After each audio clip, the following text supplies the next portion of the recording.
with the main character telling us about Princess Shualina, in who she has been transmigrated. All she wants is to be loved and return to her family. When she meets her father, she says, "I'm real. I'm the child from 18 years ago. Shualina is me." Her father asks for proof. Her spirit powers were almost completely taken, but she still has a little left. She shows her father this power, hoping he would recognize her. However, all her hopes are shattered when her father says she is weak and not his child. The one who took Shualina's power was none other than her half-sister, Azella. Azella not only took her powers, but also her life. Princess Shualina, who everyone called a villainess, was the true princess. Abandoned in an orphanage due to the Empress's schemes, she lived a life of loneliness and had a tragic end. This was the story of Princess Shualina, the story that our heroine read. A girl named Tellen comes and says, "If you're done cleaning, come and hurry up to prepare dinner." Tellen is the director's lackey and loves to bully her. When Tellen trips her but catches her before she falls, Shualina becomes very suspicious because Tellen is never nice to her. She thinks Tellen put something in her pocket, but before she can check, Tellen quickly grabs her hand and drags her to the kitchen. In the kitchen, she searches in her pockets and finds the director's ring. Shualina realizes Tellen's plan was to have her accused of stealing. When Tellen falls down, Shualina quickly goes to see if she is okay and slips the ring back into Tellen's pocket. The director arrives because of the noise and asks what happened. Tellen says that Shualina tripped her, but Shualina protests, saying she was the first to check on her when she fell. Other children gossip, saying that Tellen tripped on her own and is now accusing Shualina.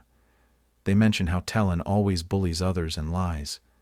Tellen claims she saw something in Shualina's pocket and thinks it's the director's ring. The director then accuses Shualina, saying, "I feed you, I house you, I raise you, and you dare to steal my ring? You've got some nerve, you thief." Shualina takes off her clothes to show that she doesn't have the ring.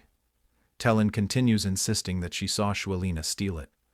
Some kids speak up, saying Shualina never went to the director's office and only cleaned the first floor, calling Tellen a liar. When Tellen hears this, she says Shualina stole the ring earlier. Our heroine points out that Tellen is the only one who went to the director's office and keeps changing her story. When the director hears this, she searches Tellen and finds the ring in her pocket. Tellen claims it wasn't her, and blames Shualina again. The director says the same thing to Tellen that she said to Shualina, then drags Tellen away. Tellen cries, "No, not today. I'm sorry, director. I'm sorry." Shualina starts thinking about Tellen's words, especially "not today." She realizes Tellen seemed particularly nervous that day, her outfit more elaborate than usual. Not only that, but Tellen started cleaning the orphanage at dawn. Then it hits her. Duke Velo. The Velo family uses a special attribute called chi instead of mana. They were considered a cursed family because people instinctively felt fear just by looking at them. To erase their bad reputation, they had once taken in and temporarily cared for children from the orphanage, and today was the day. This was an opportunity for our main character. For her to survive, it would be better to be under the Duke's patronage.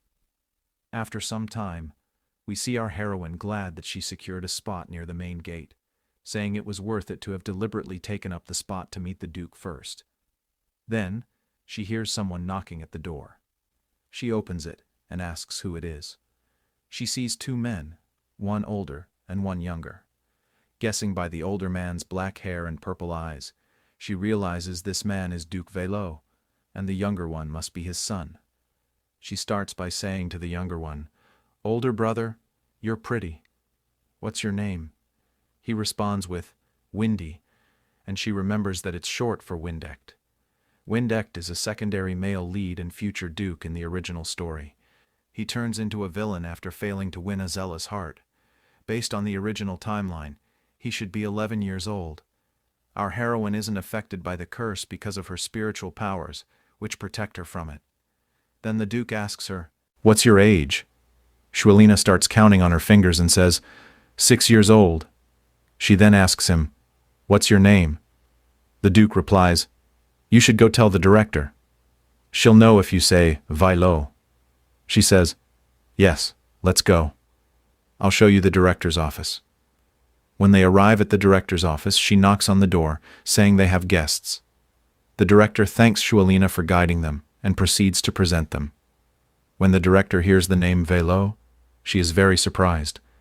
Then the Duke, who is undercover, says that Mr. Velo needs a child to stay with him for a month. The director quickly grabs some papers to search for a suitable child, but the Duke drops a bomb, saying there's no need to search because he will take Shualina. The director is shocked by the Duke's words. While holding her, the Duke tells Shualina that she will come with him. They get into the Duke's carriage, and Shualina asks the Duke what work she will do. The Duke tells her that she will be treated with great respect in his household. She will eat delicious food, play, and rest comfortably. He adds that she will even be featured in the newspaper. Someone was about to bump into the Duke's carriage, but the coachman manages to dodge. Due to the sudden movement, the carriage shakes, and Shualina is about to fall, but the Duke catches her. She thanks him for that. When the coachman explains what happened, she wonders, a noble should recognize the Duke's carriage. How could you not apologize when you almost collided with it? What were you thinking? She looks out the window to see who it was and spots her father. When the Duke is about to tell the coachman to follow them, she quickly says she is hungry. The Duke tells the coachman to just go and not follow them. When they arrive at the mansion, the maids welcome her, and a photographer is waiting to take a picture upon their arrival. Shualina, startled by the camera's flash, turns away. The photographer, because of the Duke family's curse, immediately drops to his knees, begging for forgiveness. When Shualina sees this, she says, I was just surprised because it's my first time. And then she strikes a pose, asking for a good shot. After that, the photographer, still trembling, leaves. Then the mansion's butler welcomes them and introduces himself. Since the Duke is still holding her, she asks him to put her down. She then properly introduces herself, and the butler tells her to come to him if she has any problems. She thanks him. Then her personal maid, Lucida, arrives. The Duke asks Shualina to get to know Lucida, because she will help her the most. Lucida brings a cloak and wraps it around Shualina since it's chilly outside. The maid then asks if she is hungry. Shualina replies, yes, and Lucida tells her that she will prepare a meal right away. After she eats, she will have a bath. The maid asks what she would like to eat, but Shualina doesn't know any specific meal. The Duke then says to prepare the best food available. Shualina thinks she shouldn't get used to this kindness because it will only last for a month. Later we see everyone sitting on the couch, and Shualina properly introduces herself this time, thanking them for the invitation. The Duke remarks that the floor is cold and picks her up, holding her. He says, Shueli, please have a good time next month. Shualina corrects him, saying her name is Shualina, not Shueli. The Duke responds, I thought you wanted me to call you that. Hearing this, Shualina thinks to herself, I'm such a fool. The Duke's second son then asks her what her nickname is. Windy, the first son, tells him to introduce himself first. The second son introduces himself as Delon. Our heroine compliments his name, saying it's pretty, which makes Delon happy. He asks her again what her nickname is, and she replies that she doesn't have one. The Duke then suggests Shushu as a nickname. Shushu thinks it's cute and feels that the Duke finds her cute as well, making her very happy. Windy then announces that the food preparation is done, and he and Delon argue over who will carry Shushu to the dining room. Windy claims that Delon isn't strong enough to carry her, but adds that he would allow Delon to carry her if he can do 1,000 consecutive diagonal cuts. Delon promises to work harder, saying he won't hurt Shushu. In the dining room, the maid Lucida comments on how Windy, Delon, and Shushu look like close siblings. When Shushu hears this, she thinks how nice it would be if it were true. She imagines having a family that would protect her, a loving father and brothers, and a prosperous life. She could have lived comfortably, without any threats, unlike now where she faces life-threatening dangers as a princess. Then the food arrives, and everyone begins to eat. The Duke points to a plate and says to Shushu, "These are cream puffs." Shushu tries one and remarks that the taste is overwhelming. She thanks everyone for the food and starts to try other dishes, but suddenly she begins to feel nauseous. She quickly grabs a bucket and vomits everything she ate. She wakes up in bed with everyone gathered around her. They ask if she is okay.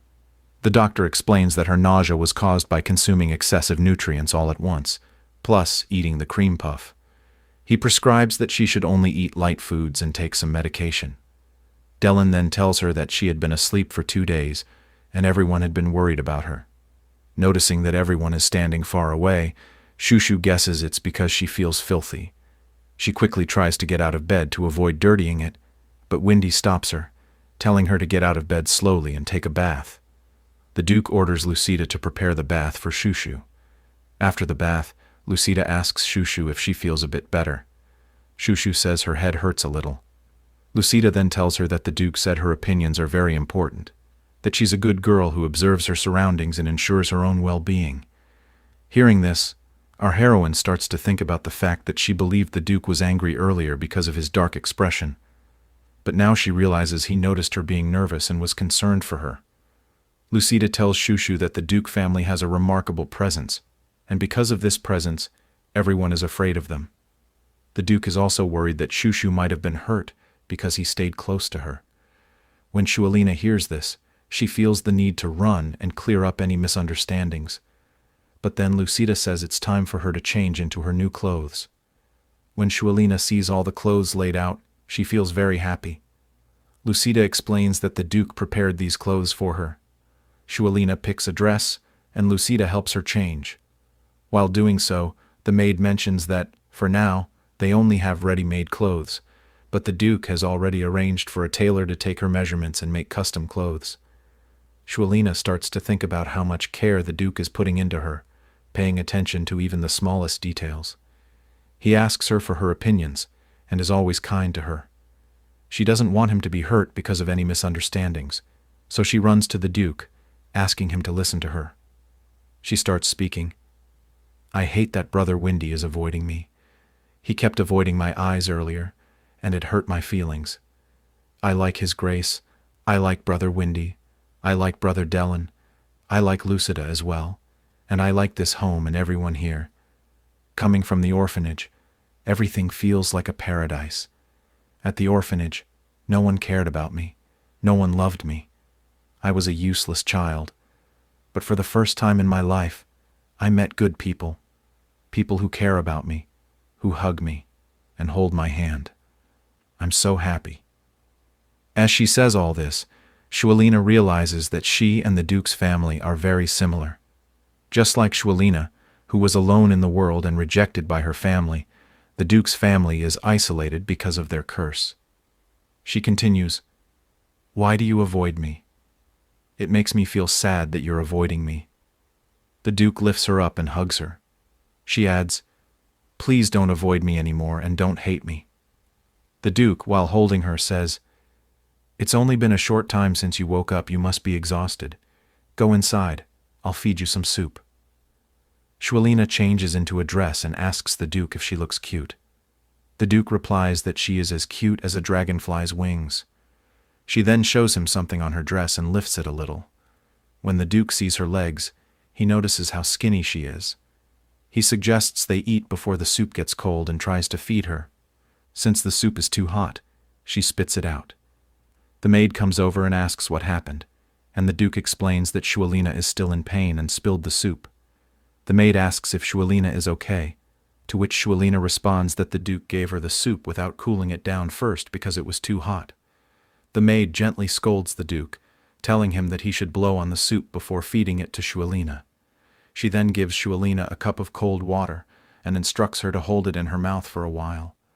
The Duke remarks that Shualina's body is weak, so her tongue must be delicate too.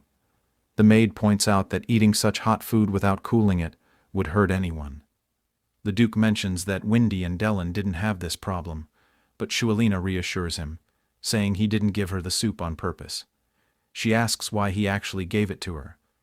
The Duke responds that it's because she is very thin, and to grow taller, she needs to eat well. He promises that if she eats well, takes her medications, and gets healthy, he will give her something very special. Afterward, Shualina's father is seen returning to his palace. He has been searching for Shualina for the past 6 years. His other wife, Elena, had told him that Shualina's mother died after giving birth to Shualina, and that Shualina had also died at birth. Everyone finds it strange that he is still searching for a child presumed dead, but he knows she isn't dead because he felt her spirit powers when she was born. He has a daughter named Azela, with Empress Elena, and he feels sorry for Azela because he didn't want to marry Elena, or have a child with her. He couldn't love her. People have been telling him to stop searching for Shualina and focus on raising the living children, but he would never give up on finding her. He is determined to find her. Meanwhile, back at the Duke's mansion, the Duke is in his office when someone comes to inform him that the investigation into the orphanage has been completed. When the Duke first saw Shualina's condition, he started an investigation into the orphanage from where she came. The investigator proceeds to report that the children were starved and did not receive proper nutrition, like Shualina.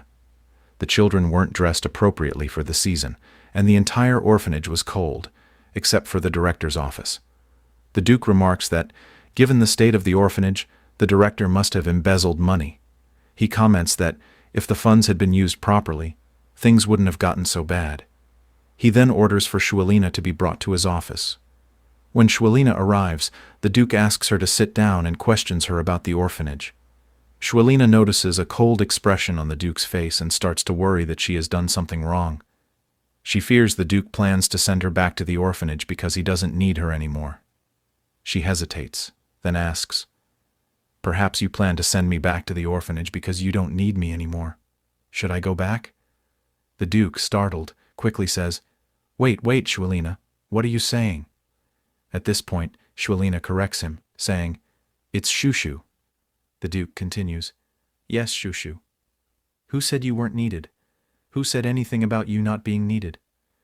Shualina, still worried, responds, "But you suddenly asked about the orphanage."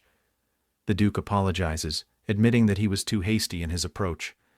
He explains that the doctor said she's completely healed, and then presents her with the promised gift.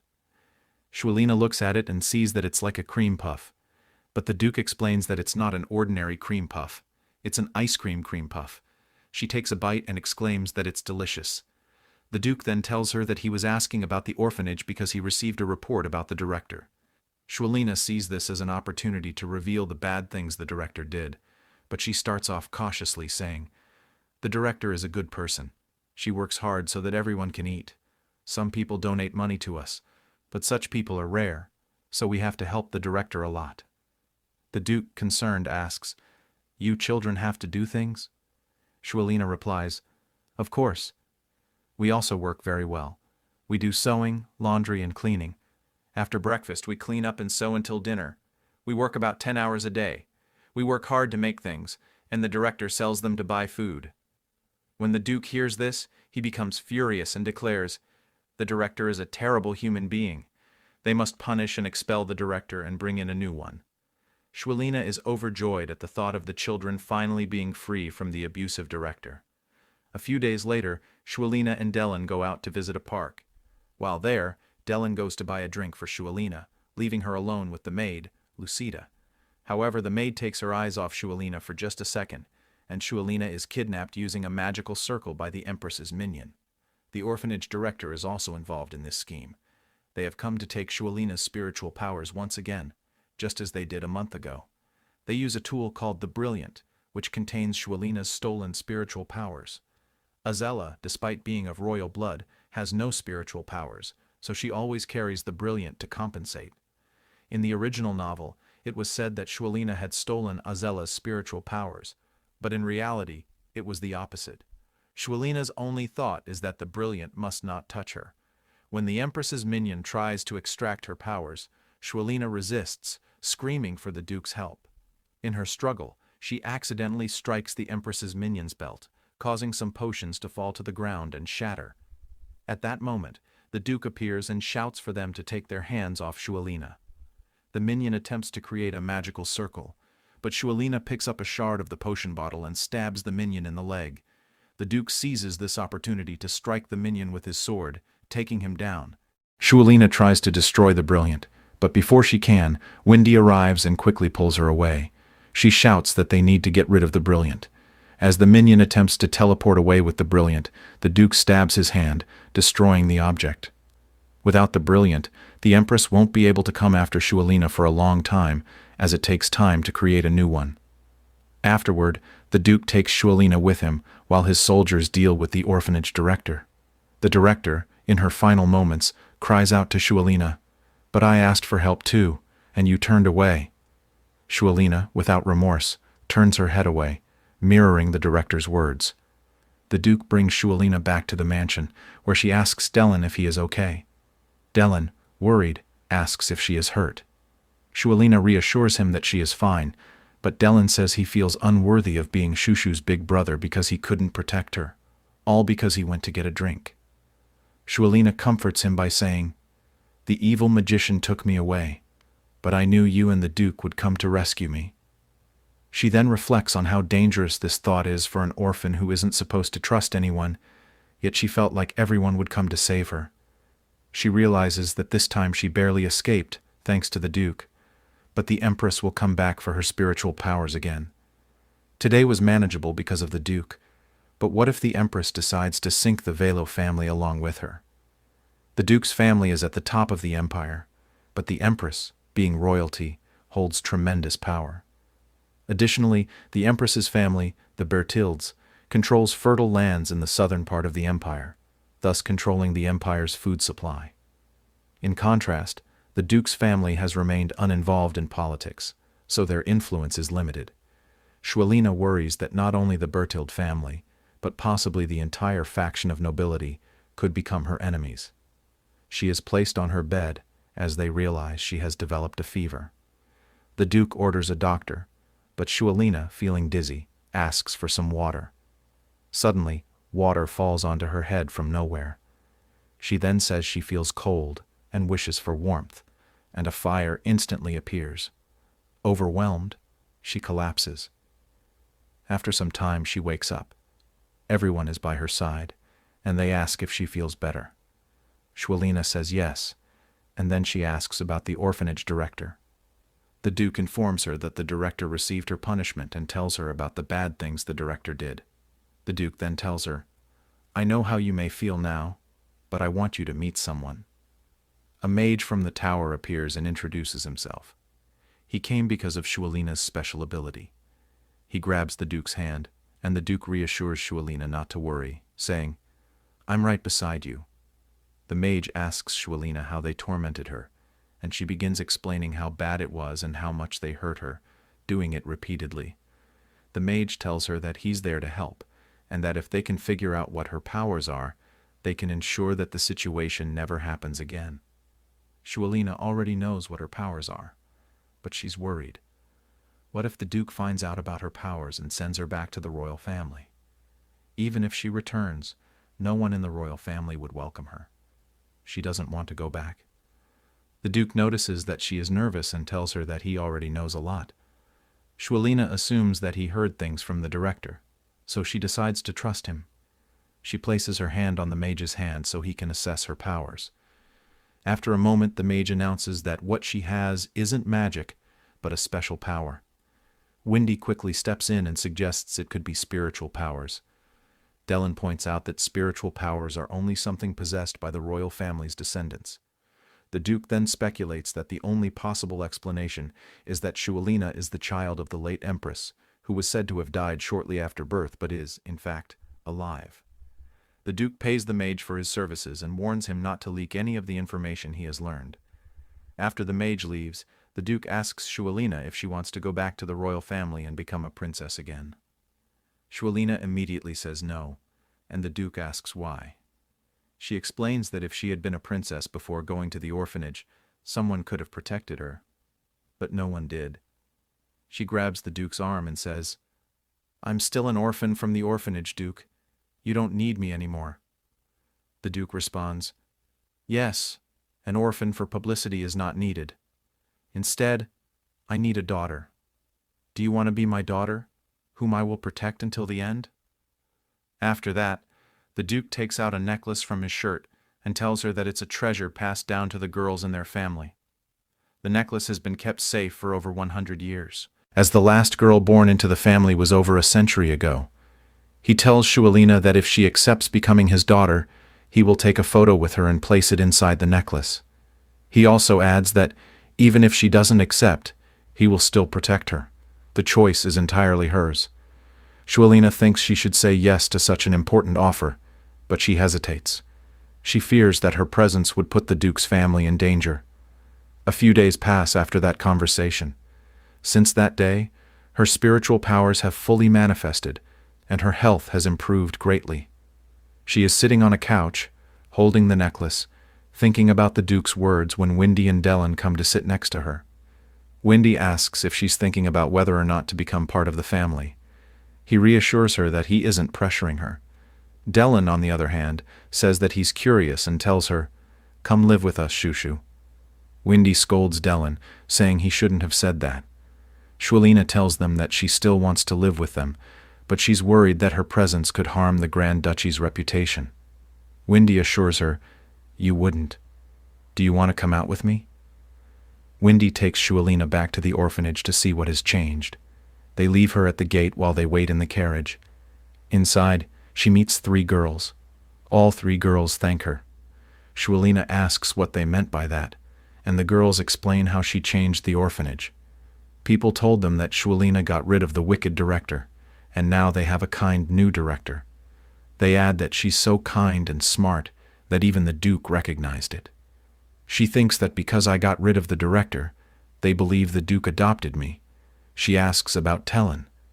The girls tell her that Tellen was locked in a closet and became seriously ill. Her condition worsened. The director sent her to another orphanage far away. When Shualina hears this, she thinks about Tellen. Even though they didn't have a good relationship, she hopes Tellen ended up somewhere better, where she won't be beaten anymore. After that, she leaves. Shualina asks Wendy why he brought her back to the orphanage. Wendy tells her, "I wanted you to not worry about reputation or background. You are someone who shines wherever you." After they return home, the Duke takes Shualina to the 3rd floor, where the family's history is kept. He shows her portraits of the Velo family members and mentions that they don't have many children, so there's plenty of space for new portraits. He then points to the portrait of the Velo family founder, explaining that the founder was a dragon, which is why their eyes are so elongated. The Duke adds that Shualina probably doesn't know what a dragon looks like, so he promises to show her some pictures later. He then takes her to another room where a tiara is displayed. Shualina comments on how small it is, and the Duke explains that it's meant for a young dragon. He asks her if she would like to try it on, mentioning that it hasn't been taken out in over 100 years. Shualina is worried and asks, "What if it gets damaged?" The Duke replies, "Then we'll just make another one. If that happens, you'll get to choose a design that suits you best." He says this while placing the tiara on her head. The Duke then says, "Although the Grand Duchy is a vassal state of the Avnesia Empire, I'm still the head of a country. If you become my daughter, you'll become a princess too." Noticing the confusion on Shualina's face, the Duke clarifies, "I'm asking you to become my daughter." Shualina, feeling overwhelmed, asks, "What if I accept all of this, then later refuse to be adopted?" The Duke calmly replies, "If you're worried about that, then become my real daughter." She realizes that the Duke doesn't know her full situation, but if he did, and if he still accepted her, she would be incredibly happy. She decides to tell him the truth about her situation, saying, "If you adopt me, it might put you in danger." The Duke asks, "Are you talking about the Empress?" Shualina nods. The Duke then asks her how she knows the Empress is targeting her, and Shualina explains that she overheard them when they tried to steal her spiritual powers. She continues, "I only just realized that I have these powers because I'm a princess. Actually, Azella doesn't have any spiritual powers. She's been deceiving everyone." The Duke responds, "So that's why they tried to steal it from you." Shualina continues, "They'll keep coming to take it. The Grand Duchy might be in danger because of me. The Empress might see you as an enemy too." The Duke firmly replies, "The Grand Duchy is not so weak that we can't protect one daughter." Shualina, still worried, says, "But what if the Empress's power is greater than expected? We were safe this time. But what if they attack you next time? What if they take my brothers next time? The Duke reassures her. Velo is also hiding its strength. Shualina persists. There will be nothing but danger, trouble, and hardship. Do you really want to adopt me, knowing everything? The Duke asks her, is it true that you don't want to return to your biological family? Shualina answers, I hate the idea. They are not my family. The Duke then asks, have you ever met your biological family? She replies, no, I haven't. I don't think I'm really a princess. If I truly am a princess, then why did I have to live like this? He was an emperor, a crown prince, and he couldn't even protect a young child like me. Instead of protecting me, he only loved Azella. I don't have a family. I am alone. The Duke gently says, then I and my children will become your new family. No one will be able to harm you. Come live with us. Shualina, while crying, says, it's just too selfish, but I want to live happily together. I know I'm enjoying a lot right now. I'll definitely repay you somehow, so I want you to become my father.